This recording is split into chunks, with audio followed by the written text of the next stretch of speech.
দেখো আমাদের পানির ট্যাঙ্কি গোটাটাই সাপোর্ট দেওয়া হয়ে গেছে। সেন্টারিংয়ের ভিডিওটা দেওয়া হয়নি আপনারাকে, একসাথে সব ভিডিও দিচ্ছি। এরকম গোটাই সাপোর্ট মারা হয়ে গেছে। দেখো ভিডিওটা গোটাটাই সাপোর্ট মারা আছে পানির ট্যাঙ্কি। আর দেখো আজকে ঢালাই হয়ে গেল। কালকে সাইড মারছিলাম, কাল কিছু ভিডিও দিইনি। আজকে তো গোটাটাই ঢালা হয়ে গেছে। এখানে এই 5-এর কোটা কলম ছিল, এই কলম কোটাও ঢালা হয়ে গেছে, 8টা কলম। দেখো আমাদের এইটাও ঢালা হয়ে গেছে গোটাটাই। দেখো গোটা 4 ফুট করে ঢালা হয়েছে, পিলতে বিম পর্যন্ত ঢালা হয়ে গেছে।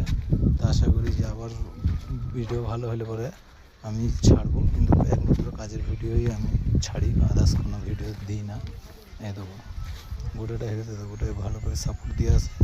সব পানির ট্যাঙ্কি 10 ফুট বাই 9 ফুট আছে পানির ট্যাঙ্কিটা। তা আশা করি ভিডিওটা ভালোই লাগবে। এই দেখো ভিতরে সাপোর্ট দেখো কত সুন্দর করে দিয়ে আছে। আর এখানে হয়েছে কালকে দেখি মাটি ভরাট হলে পরে হবে। আর এই বক্সগুলোকে খুলতে হবে, পরবর্তীকালে আবার ভিডিও আপনাদেরকে ভালো দেখে দেবো।